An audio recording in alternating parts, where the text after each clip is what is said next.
ลองตั้งอันยำเป็นยำมีมานั่นก็หึงมาเปิ้นตีห้องว่าปืนอันเฮาเตมาเหล่าลัดในแต่เป็นปืนอันยำมีมาในเมืองอินเดียกับปานเมื่อก่อนตาอยู่สร้างกินเท่าเครือกวนเฮาในจอมหนังกับไหลปานนั่นเตไหลมีผู้ปรมีใหญ่มาเกิดในกับทนสองนั่นเจ้ายามมาจังไรมาเกิดตอนตามาสอนปันร่องอยู่สร้างกินเศร้าหลีเฮาเป็นตาปื้นขังตอนตาล้อก้าไรดีในกับทนสามนั่นเจ้ากันจะหนักมันเจ้ามาเตรียมปับพระขวาขีตาเสสอนปันรองกาและสั่งสอนปันลองให้มอซิโยต่อกันเพื่อข้าวยามหึงมาลองอ่ำซิโยนั่นไล่พุดออกเพกว่าเอาลองว่าตั้งซิโยนั่นเฮ็ดนาเตอเสอ่ำซิโยต่อกันมาลองอ่ำเพ่งเป้งลองล่อผ้าและลองหยุ่มย้ำพิษจากกว่าเจ้าไหนไล่เพเตือนออกกว่ากูตั้งคือกวนจวมอยู่ในลองตั้งโกเกรับสิ่งลงนั่นย้อนเปิดลงดึมขอสั่งสอนตาเตปากแปดลองรับสิ่งลงนั่นผู้มีปรมีใหญ่จังไล่มาเกิดและปอกในภูมิปรมีใหญ่เฮาฮิกจีว่าเจ้าพุทธะ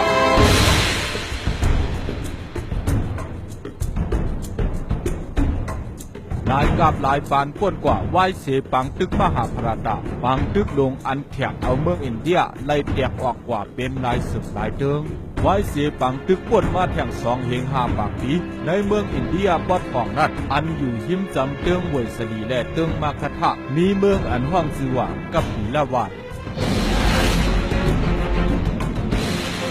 เมืองห้องนั้นมีผู้คัดฐานแก้แข่งจือลือเจ้าหนึ่งมันเจ้าเป็นเจ้าจอมเจ้าเคยสักยะห้องจือว่าเจ้าสุดทอตนะเป็นผู้อุปเปิงเมืองกับปีละวาน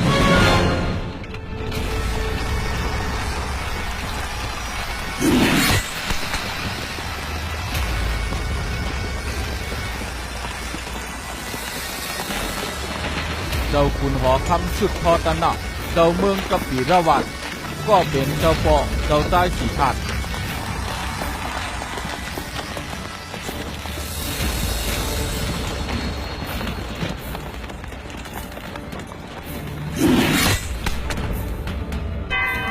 กาตีเมืองกับปีละวัน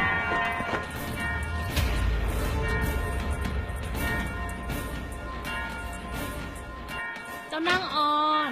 เจ้านางอ่อนเขาตึกเตห้องหาสู่อยู่ในแล้วสิกะไผตัวหิงนั้นไหนข่าวลีข่าวเจ้านางคนว่าคำสุดทอดันน่ะอ่องเป้ปางตื้อเย้าเสขึ้นบอกมาวันเมืองเย้าค่ะถ้าเจ้าหับจับเขาตึงเก่าค่ะเย้า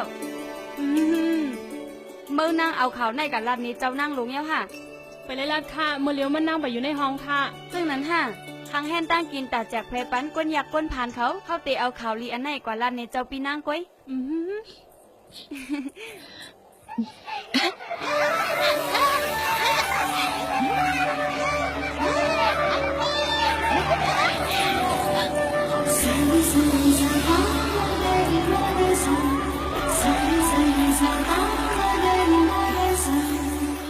ยบไหลเย้ายบไหลเย้ายบไหลเย้า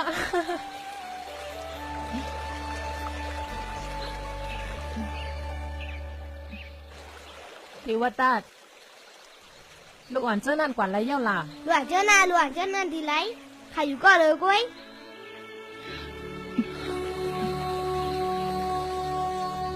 เขาเป็นสังกว่าเย้าหลานไหมข้าเด็กายาน่ะ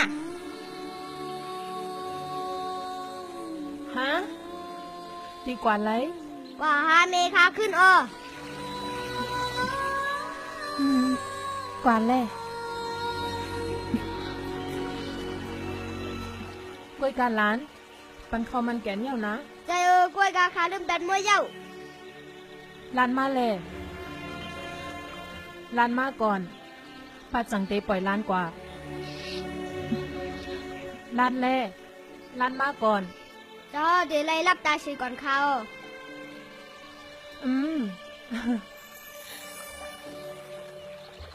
เจ้าแม่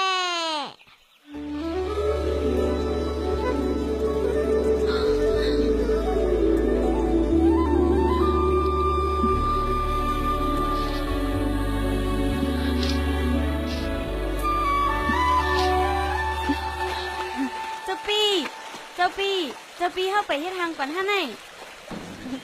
เฮ็ดสั่งล่ะไปเฮ็ดทางเฮ็ดสั่งล่ะเจ้าปีอำไรยินเสียงหิงท่านไหน มันเป็นหิงลัดข่าวลีอันไหนเจ้าปีอองเป้ซึกเสปอกขึ้นมาก้นเมืองกับปีเล่าวาตึกอ่อนกันมวนๆเซ่อๆอยู่ ก็ตั้งมีเป็นข่าวลือเต้ๆไนน้องก่อหางแฮ่ทักเจ้าปีลาให้ไทยเจ้าปีมีตั้งเซอให้เจ้าปีบ่ลืมลองตั้งเฮอดีในปังตึกนั่นแหละนาง ยาวเจ้าปีเฮารู้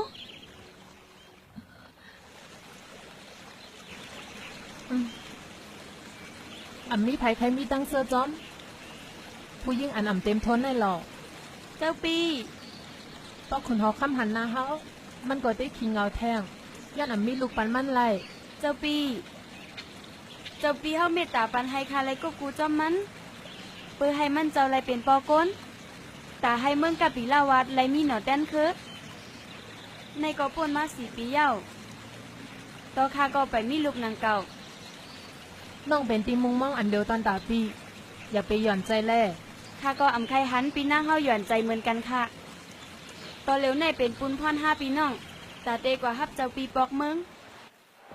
ให้เจ้าเฮาเข้ามาเป็นอย่างนึงให้เจ้าเฮาเข้ามาเป็นอย่างนึงให้เจ้าเฮาเข้ามาเป็นอย่างนึงให้เจ้าเฮาเข้ามาเป็นอย่างนึงให้เจ้าเฮาเข้ามาเป็นอย่างนึงให้เจ้าเฮาเข้ามาเป็นอย่างนึงให้เจ้าเฮาเข้ามาเป็นอย่างนึงให้เจ้าเฮาเข้ามาเป็นอย่างนึง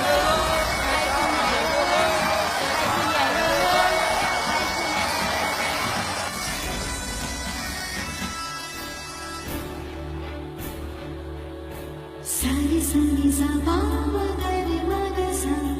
Sani sani sa ba ma ga ri ma ga sa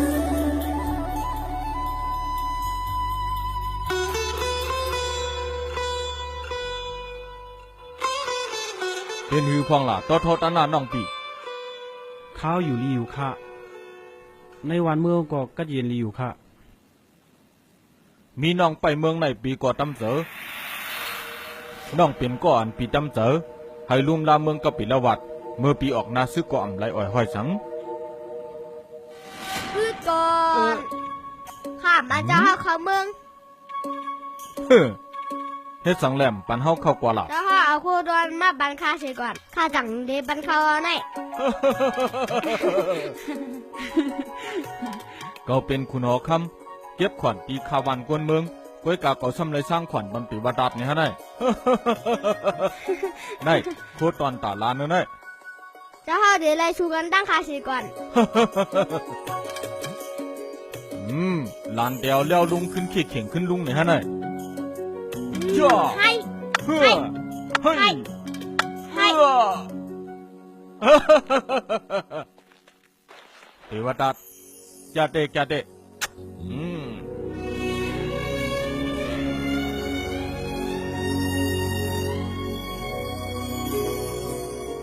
ก่อนละฮะ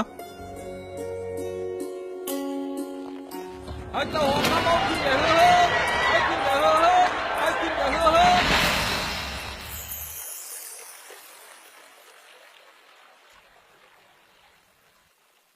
สองเจ็บค่ะฮือ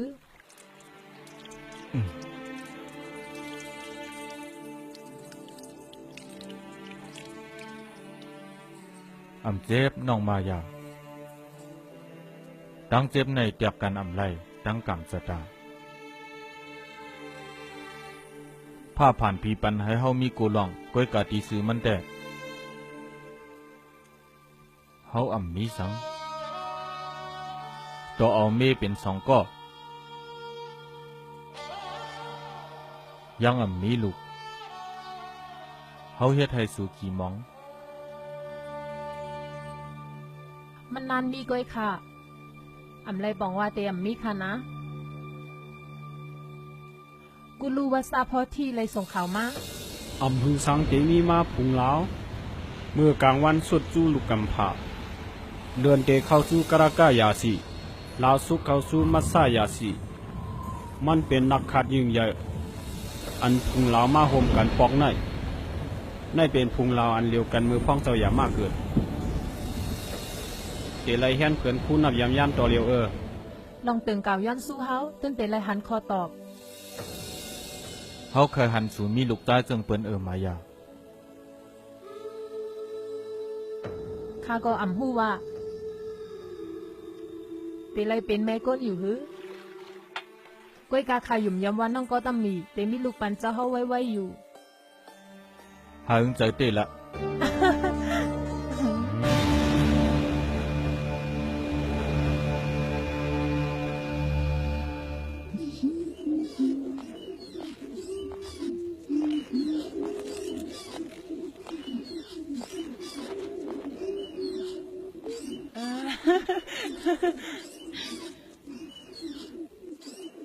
เทวดาอยู่ไรมังกลา อยู่จ้องคุณหอค กำไรใจเสียอิดป้อก็ใครทบลูกเก่าเมื่อไรก็กุมกว่าอยู่จอมนั่งมาเฮสีอำนันคุณหอคำคำ ำ ปน ก็ ก็ ใจมันกว่ากล้วย หืม อ่ำเจียวก่อนนั้นเตว่าตาเตเลยนั่งปะหลังตังคุณหอคำเป็นหนอแต้นคือไว้สีนั่นก็เป็นคุณหอคำเมืองกับปิลาวัดบ่เฮาหันเตวตัดนางปะหลังจ้อมคุณหอคำมือไหลก็ ในใจเฮาเกิดลองมุงมองเฮาเลยยินเสียงปันแห้งเจ้าเตวตัดหนอแต้นคือให้ขึ้นใหญ่เฮือเฮืองเจ้าเตวตัดหนอแต้นคือให้ขึ้นใหญ่เฮือเฮือง เฮ็ดเมืองผีในร่วมกวยละมังกลาเมื่อไรแลเจ้านั่งมาอย่าอำนันเจ้านั่งก็จะมีลูกชายมาป้อนไหนเด้เมืองผีในร่วมสูนั่นมันเดปักคิดตัว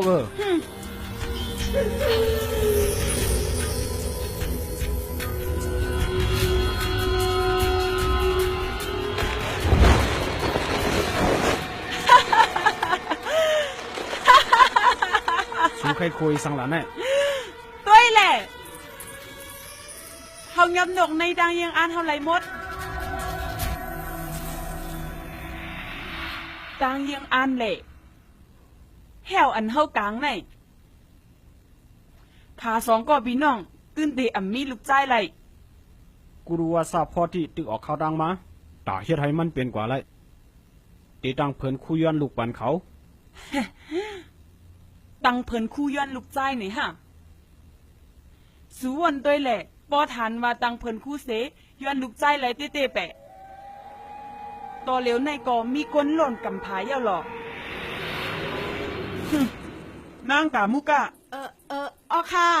เอากาอือเจ้าในกว่าครั้งไว้ตาเตว่าตาเตแลเอาเฮ็ดตีจ้ามแมน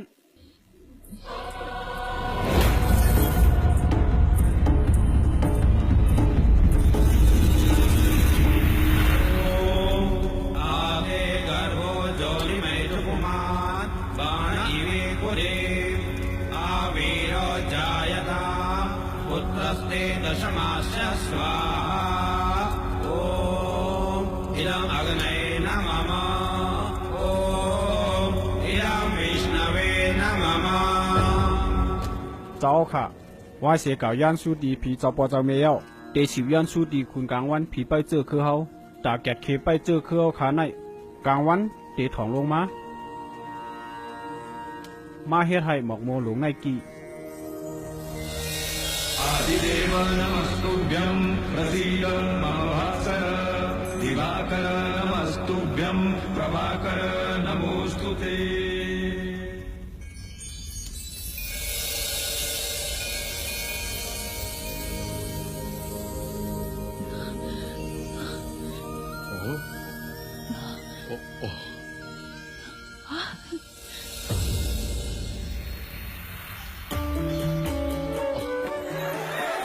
จอมยาวค่ะจอมยาวค่ะ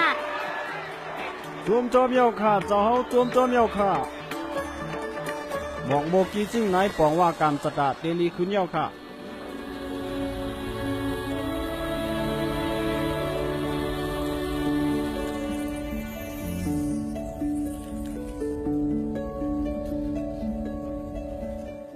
ข้าวย้อนสู้ปันให้เจ้าเขาไล่ลูกใจให้เจ้า ให้ขึ้นใหญ่เฮือเฮืองให้ขึ้นใหญ่เฮือเฮือง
นั่นเป็นตั้งฝันอันเจ้านางสิริมหามายานอนฝันวายเสย้อนสูเจ้ากูรู้ว่าซาพอที่และเจ้าปุ่งหน้าเฮาเขาตั้งหลายสู่เจ้าจอยนับตอกปันลองฝันอันละอีกหนึ่งรู้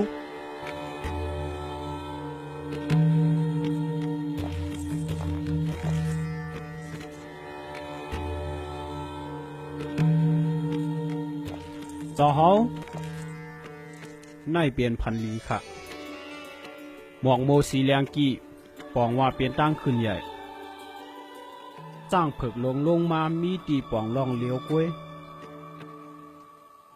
ผู้มีพุ่งกามใหญ่เตมาเกิด จอนจมๆนะเจ้านางเอาจับสันเทียวข้าได้ จอนจมจอมยาเจ้าปีจอนจมจอมยาเจ้าปีจอนจมจอมยาเจ้าปีจมจอมยาค่ะ ต้มจอมยาวคาเจ้านั่งมาเฮสิ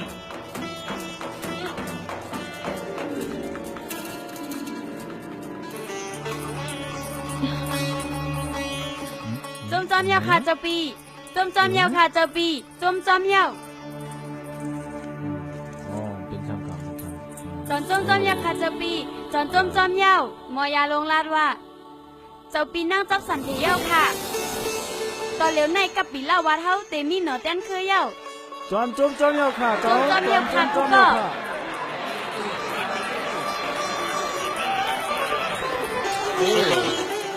มีเทียงเราหนึ่งค่ะเจ้าเฮาลูกอ่อนนั้นเกิดในราศีพุงลาวในเตได้เปลี่ยนผู้กัดเขียน ย้อนให้เป็นเจ้านั้นเขาเป็นคุณหอคำก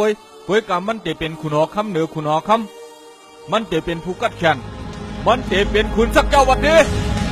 เอาเด็กนั้นเอาเด็กนั้นเอาเด็กนั้น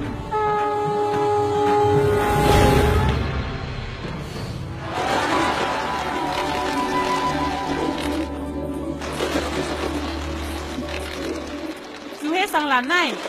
สูมาปล่อยนกเข้าไปให้สังหลานใน ในอ่ำใจนกยูยูเจ้าปีมังกะละมันเป็นรองตั้งเซออันใครอยู่ในเกาะมันเป็นรองปงใจเอาไหนด้วยแหละเขากอนรอนแล้วออกพักลงอันในเย้าขากอนรอนแล้วออกตีรองตั้งขันใจลงในเย้า ขามีตังซื้อเตียวอ่ะขามีตังซื้อขามีตังซื้อเตียวอ่ะซัมปอมหัวเดเลยละจึงหือเย้า เขาหันเยาวาสูมีตังเสื้อนำกาหืออันวันนั่นก็ป้อตานสูก็มาเยาวยิงป้อตานว่าอำใจเจ้านั่งมายามาเยาว ใจเย้าอ่ะ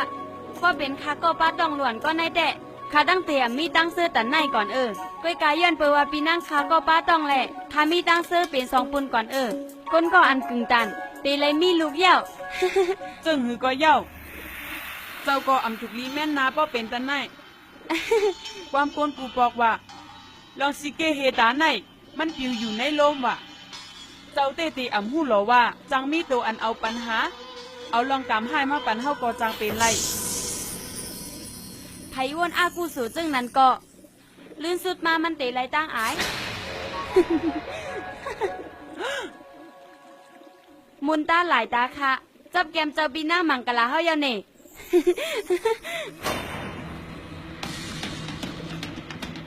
แกมเก่าแต่ลูกมุนตาหลายตาไม่กุ้ยก็ดำนี่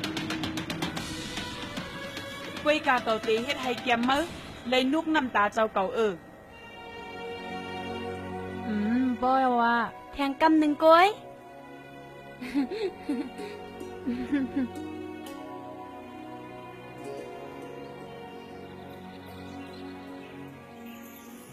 เจ้าเป็นน้องห้าเป็นแม่ห้าไหนน้องไปเฮ็ดสังปันปีแทง ถ้าเป็นพี่น้องกันข้าเฮ็ดอันถูกดีเฮ็ด เจ้าปีนั่งเฮาแต่กับไก่กันตั้งเจ้าใจอ่อนไผ่เร็วก้อย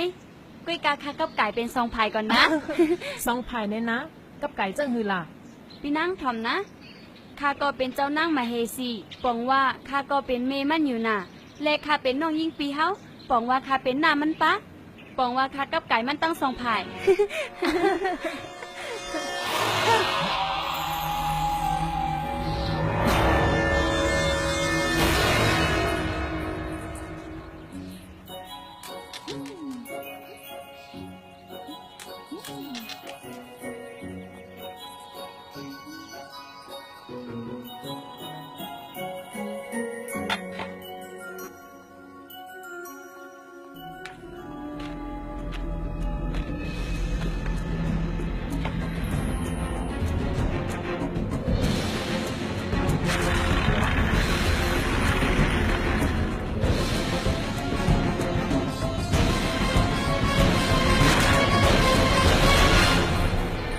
ดูเว้ยอัลโหลเจ้านางมาเฮซี เจ้าปีพังโตค่ะ เจ้านางเฮซังหลานไหน เดว่าตัดเล่นใหม่เห็นอยู่ เจ้าปีนั่งเหยียบประหลาดเหงาไหน จ่องเจ้านางเฮาเป็นสังฆาหือ อืม อัลโหลพระลาเป็นเจ้า สังลมแต่เจ้านางเฮาติดตกลูกอ่อนก่อนอันนั้น ให้มันเป็นตาผู้เขียนเฮากล้วยละเฮาตื่นเต้นและเฮ็ดปางโหมจมต้องใหญ่จงใจฮือเจ้าปี จงใจข้าฮือล่ะเจ้าปีมังกะลาจงใจข้าฮือ เจ้าเยี่ยวค่ะ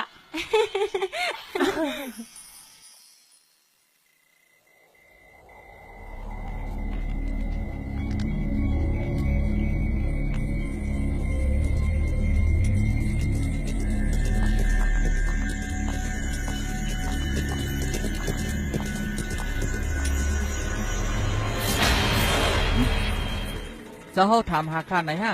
ก็เลยยินมาว่าไม่ใครควบกูจอมนางเหล่าซี่กันนี่ฮะจองเจ้าหือ ลองขานั้นมันลำลองค่ะ กวยกาปอเหล่าซี่กันได้มันย้อนเอาแคบคำเป็นการต้องทำนะฮะ ใจเอาค่ะ เก่าปันไม่โกปันกวยกาเมื่อตีไรเหตุการณ์บันเก่าเมื่อตีไรกว่าสอกหาไว้งวนอันจังเหตุให้ก้นตายไรหนังหือเมื่อปวดเดป่วนปานก้นหายายาขายไรนั่นเมื่อเลียวเปลี่ยนตื้อตั้งหลีปุ่นตามเมื่อเดป่วนตุกข้าเย้าเก็บเอาแล้วเก็บเอาเลยนั่น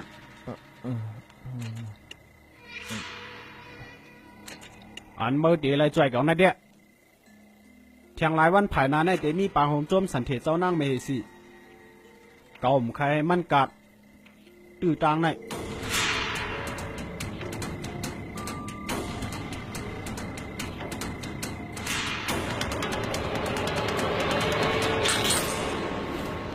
เดินเป็นรองเฮาแต่ละเฮ็ดในวันปางโหมจมสันเท ไผบันแคบคำสูงมา เฮาลาดไรแล้วสิกะ เฮาเตะฆ่าตัวตายป้อสุ่มลันให้เฮาแตะ ป้อลาดสูเขาเตะเอาเฮาตายก่อนคำปล่อยเฮาไว้หรอก ก้อยกาวา ทำหน้าแล้วสิกะสูได้เป็นก้นใจกว่าเที่ยงหึงกะหือและเฮาแต่ละเฮ็ดก้นขายยากว่าเที่ยงหึงกะหือ ป้อคุณเอาคำหูร้องในลูก มันอยู่ที่สูก็แล้วสิกะสูหักไผนำเสเพอโกปันก็นั่นแหละหนอเต้นคือคุณหอคำคือจักยะ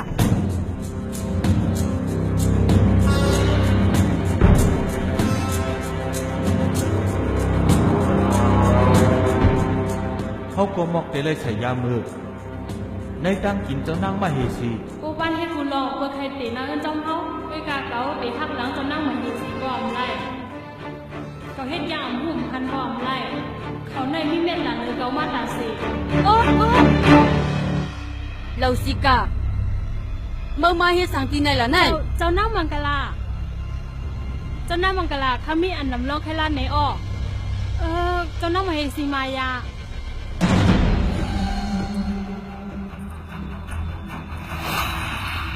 เมื่อแต่ละทีสัง ค่ะ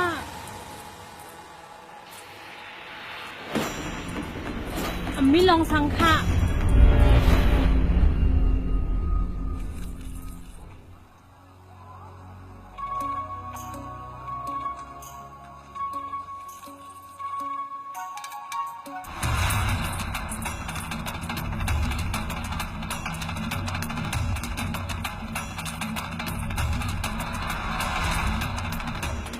เจ้านั่งเฮาค่ะข้าไม่ลองไปอุบจอมออก เราสิกะไม่ไปลักตำลื่นเอาละกว่าเฮ็ดได้แหละเน็ดกว่าเอาข้าวซักผีมาปั่นเจ้านางแหละ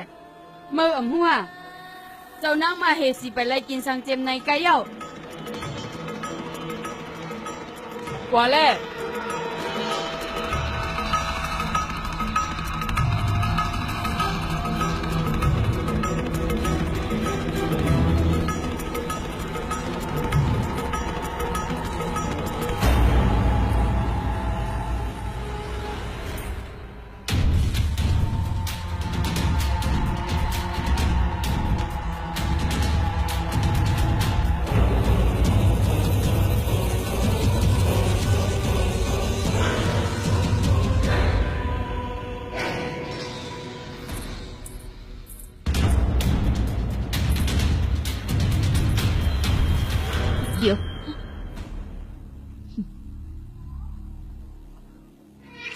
เจ้านั่งมาเฮสิก็ตะมีในคาเนเทวตามาละให้เจ้านั่งไล่กินข้าวซักพีเซก่อน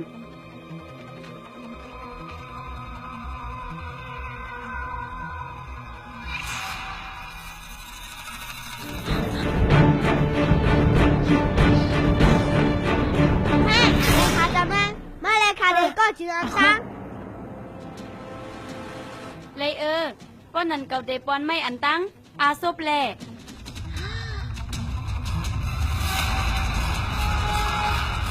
อำไร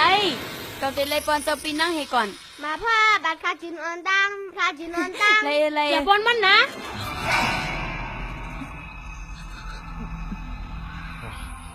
กึดข้าเจ้านาง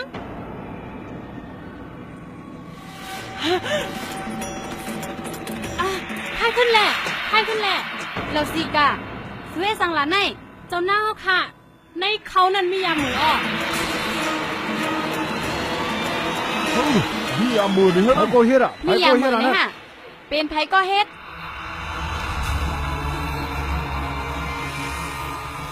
ไผใส่ยาเบื่อในดังกินลาดเกามาลูก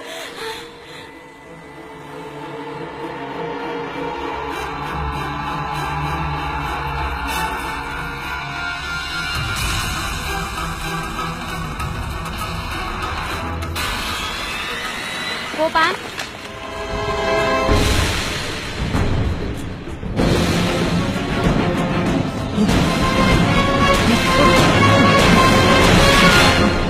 มันจะไม่เฮ็ดเจ้าไหนเลยอ่ะนัดมาเลยกูปัน เป็นสังมาเฮ็ดเรื่องนั้น ลาดมา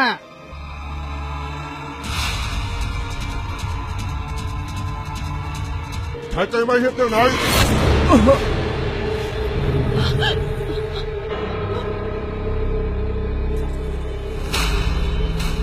เจ้าเฮ็ดสังหลาได้เขาหลุดท่าดอกเตมันตีกูปันมันติดตังที่ก้อนอ่อนเฮ็ดนั่นเลย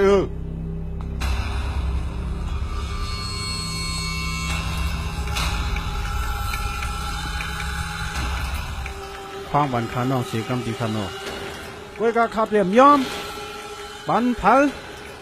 มาขึงให้เฮ็ดให้สายเจอคือเอาขาดเพื่อหนังพร้อมตัวหน้าเจ้าไหนให้ตั้งพิษใหญ่หน่ะควางบันคาเสียกำกะควางบันคาเสียกำ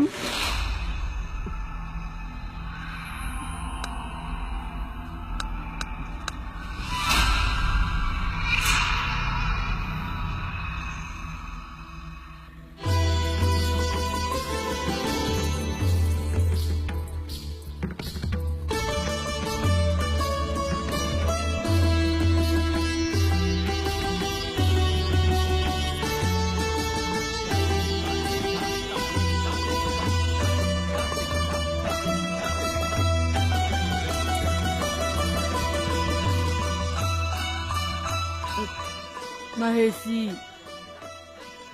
ข้ามีลองใครลาดอ อำตาบย้อนควางก่อนไล่มังกันลา มาเฮซีคุณหอคำตกอยู่ในเพเขน สูว่าหังก้อนในมังกันลา ใจตีข้าออ ซุ่มสูออกกว่าก่อน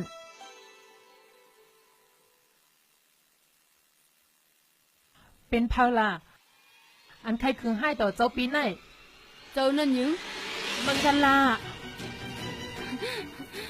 มาเฮซีข้าได้ยินมาว่า ลูกอ่อนก็อันเกิดไหวเลินหาไหนก็เกิดมาในเฮือนอูเขาไหน มันจังเป็นเพศตาอูเขาว่า ข้าก็มยุมนางเก้าก้อยกะว่าปอเสียไปต่างในหลักฐานข้าก็ เจ้านางมาเฮซีจู้ใจข้าเต้ขยิบมือเจ้านางเอาไว้เสอำใครปันเมื่อตีเมืองเตว่าตาหะก้อยกับเมื่อในขายย้อนยอมน้อม เจ้าเฮาอำถูกลีอยู่ที่ในเสอิดค่ะ เจ้านางเฮาต่ำแค่คุณหอคำเลวันเมืองไหนตกอยู่ในเพเขียนอำใจข้าปุนพรผู้ยิ่งจึงเฮาไหนเตเลยเกิดแค่ก็เป็นลูกแลเจ้าผัวอำใจข้า เป็นหือก็เย้าเจ้านางเฮาเตเลยย้อนควางตีคุณอคำเลนเนตออกตีเนยเสขึ้นเมืองเกิด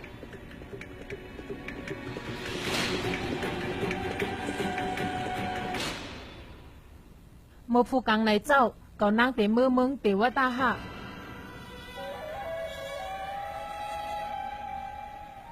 เจ้าเดือเลยเมืองตีวัตหะเลดีอำเลยมีวันปอกมากขึ้นเยอะ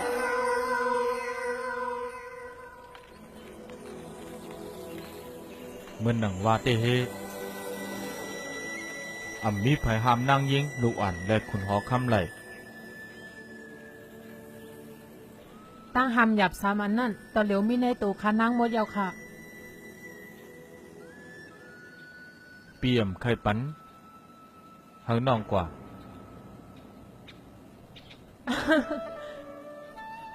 ปันค่ากว่าเซกัมค่าแกนแข็งลีอยู่และค่าก็มีตั้งเสื้อหนาทางลองหนึ่งค่าและน้องก็ตามีเดี๋ยวไรมือใจปอดใจแม่ออเมื่อไรยินข่าวว่าค่าเล่งลูกเหย้าเจ้าปีก็มือไขคาตีเมืองติว่าตาหาไร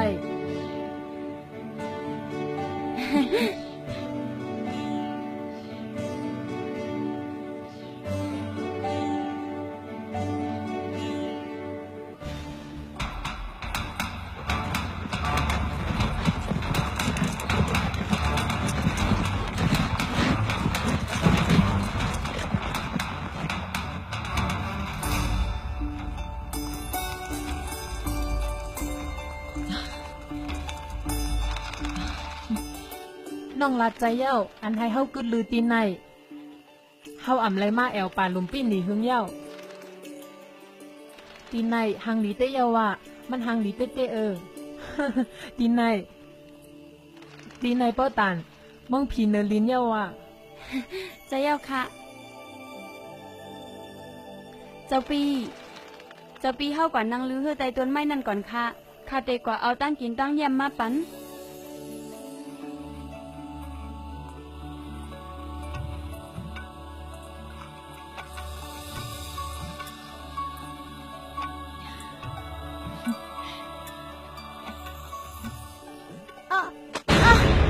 ก็ตามี เจ้าปีลาสิกาห้องไม่เก็บเสออนกันมาแหละมาตัวเฮเตเลยเจ้าปีนั่งต้องเจ็บเย้า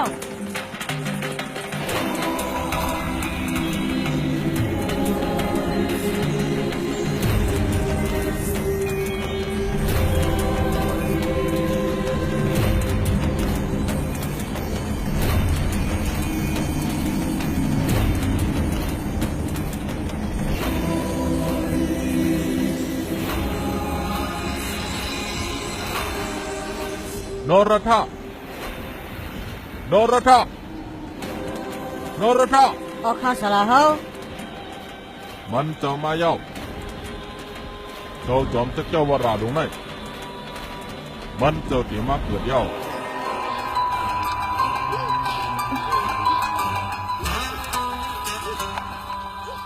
เจ้าปีใจเย็นๆค่ะนะยิบกิ่งไม้ไว้เซก่อน มันเจ้าลาดว่าตีมาตัวเหลียวมันเจ้ามาเย้า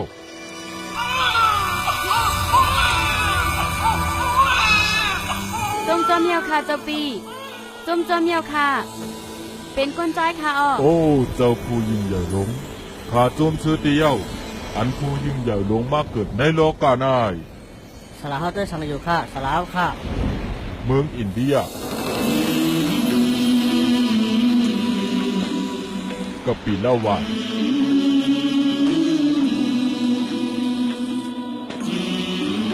ส่วนเสื้อหลุมที่นี่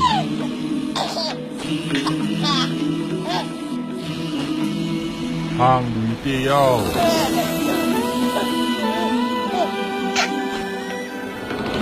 เป็นรองจึนจังอันนี้เข้าเสยตี ถามยำหันลูกอ่อนตีไรลีฮักว่าแต่น่ายด้วยคารูมันบ่ยุ่งจ้าคันเน่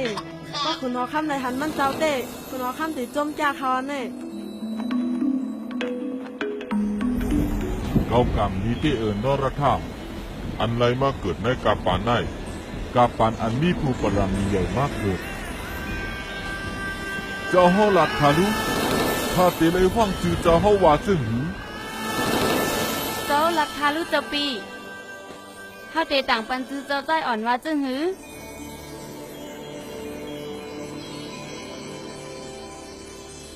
สิทธัตถะ พุทธะ आरंभ हो गई และปืนพุทธะเจ้าเฮาก็ในเกิดขึ้นมา सुनो सुनो ये बुद्ध कथा ปืนพุทธะเจ้าตอนหมายหนึ่งสุดกว่าเย้าสุดด้วยแข่งตอนหมายสองเสียครับ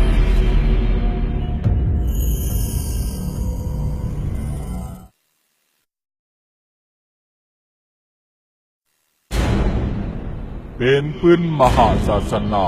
เจ้าผู้อันพวกเหิงคนในโลกะในลูกตื่นผู้โตในเป็นปืนผู้อันมีชื่อว่าพุทธะ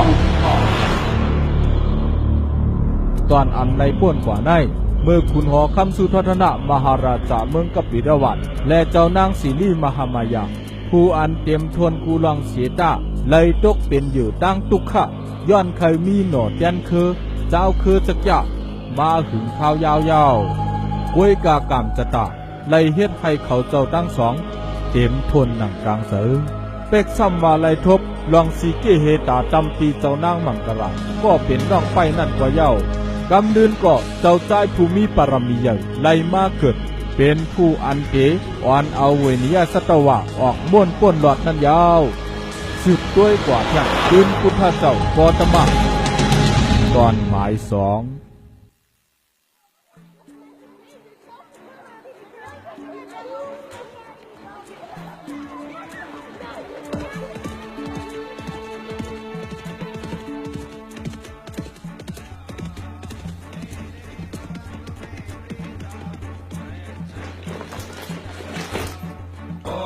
समस्त पितृभ्यो नमः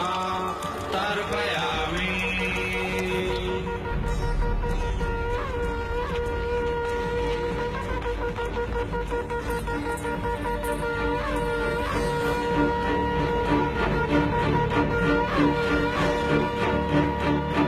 สุริยะ นับย้ำขนอเจ้าเฮาค่ะ เมื่อมาให้สังที่ไหนเขาจะเมื่อกว่าเทวตาหะจอมเจ้านางมายามใจฮะ จะยกข้าเจ้าเฮาเพื่อการเมื่อไปถึงเมืองเทวตาหะที่ป่าลุมพินี เป็นสังที่ป่าลุมปิ้นนี่ล่ะสุริยะเป็นสังที่ป่าลุมปิ้นนี่ล่ะ เจ้านางมายาได้เกิดท่านหน้าหนอแต้นคือสักยาตินันเย้าค่ะเจ๊ข่าวเจ้าเฮาเจ๊ข่าว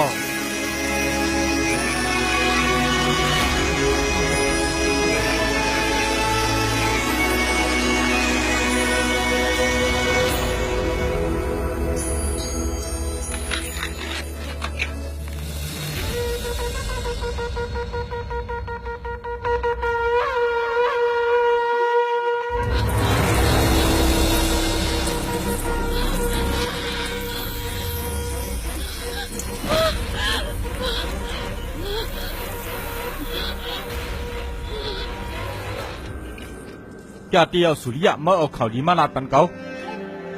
ย้อนเลยสุริยะย้อนเลยสุริยะ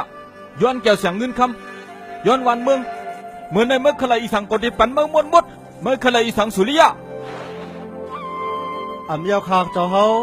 เมื่อในคาก็ไล่ลูกใจนั่นก็อ้อเจ้าเฮาปันติตั้งคาให้คาไล่ฮอล้อมาเจ้าเฮาแค่นต่อให้ลูกใจคาเฮาสันหน้าให้เป็นก้นฮอล้อมาเจ้าใจเฮาเสียกำย้อนกันนั่นก้อยคา เกาเตปันเมื่อเตรียมทวนหนังกลางเสา แต่เต้คา อามีตอตนะน้องซ้ายปีมีหนอเตียนเคยเย้า เจ้าข้าเจ้าปี ปีมีหนอเตียนเคยเย้า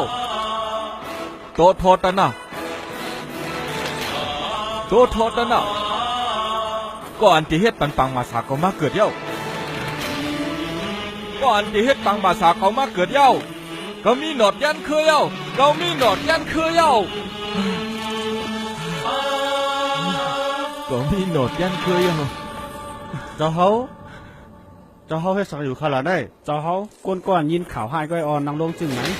ไว้การลองในมันเป็นข่าวลีข่าว ใจ แม่ เย้าน้องปี เป็นข่าวดีอันล้วนอกล้วนใจปีเป็นข่าวดีอันล้วนอกล้วนใจปีเต้น้องปีทั้งสองให้เจ้าแก้นเครื่องเป็นอย่างหนึ่งให้เจ้าแก้นเครื่องเป็นอย่างหนึ่ง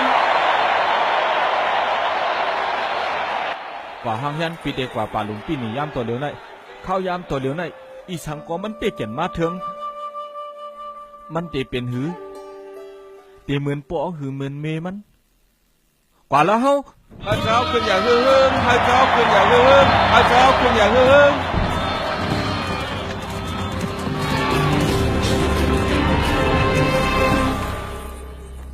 เจ้านั่งอ่อนเฮา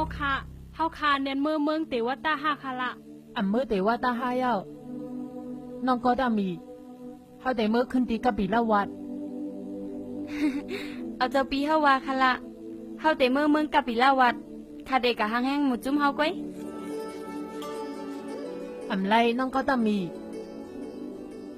ปีเดอันเมื่อกับปีละวัดก็เร็ว ข้าอำปองเจ้า เขาแต่ไปปอกกับปีละวัดจอมเจ้าปี คุณเอาคำไหนฮะก้อยกะคุณเอาคำเตะไปตีพักดูเมืองกับปีละวัดเดียวค่ะนะ เพราะมันไรเยี่ยงข่าว มันเตะเน็ตออกกับปีละวัดมากกำเร็วยี่หลีเจ้ามาค่ะเจ้านั่งมาเฮสิยี่หลีเจ้ามาค่ะมีข่าวลีดาเจ้านั่งเฮาคุณเอาคำเตมาฮอดป่าลูกปีนี้แล้วค่ะ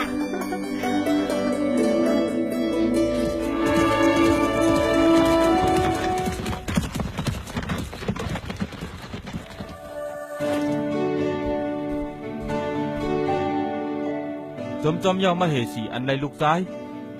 สู่เป็นหือพองลา ข้าเต็มทนเย้าข้ามีกูลองเย้าเขามีลูกใจเย้า อีสังหลานในก็ตามีถึงว่าเตไรหันเดินเลี้ยงก้อยกะซ้ำเป็นหมอกกลุ่มหลายๆก้อยล่ะ แทงเลินหนึ่งเจ้าเฮาจังเตะไรหันเลินแล้งมันแต้มไว้ในปักทุ่งเฮา เฮาต้อนเข้าใจปรับพิงทุ่งเสปอกก็ตามีเฮาต้อนป่องใจเสียอิด ป้อนนั้นน้องเตะซับเลี้ยงปันมันแต้มไว้ว่าผู้ยิ่งเตะอ่อนๆไว้เสียเลี้ยงลูกเย้าป้อผู้ใจหันซ้ำเตะใครอยู่เลยซ้ำเตะใครหักหอมมันนางก้อยกะว่าเมแลลูกเตะไรอยู่จ้ำกันคอ30 วันเจ้าโพเตะอำไรเขาซุกจ้ำตาให้เมแลลูกไรอุ่นอกอุ่นใจกันในมีในปรับพิงทุ่งอันปุ่งหน้าลงเขาแต้มไว้ ไรไปไล่หันก็อ่ำเป็นสังก้อยย้อนยิบด้วยอี1-2ไล่ ไรค่ะ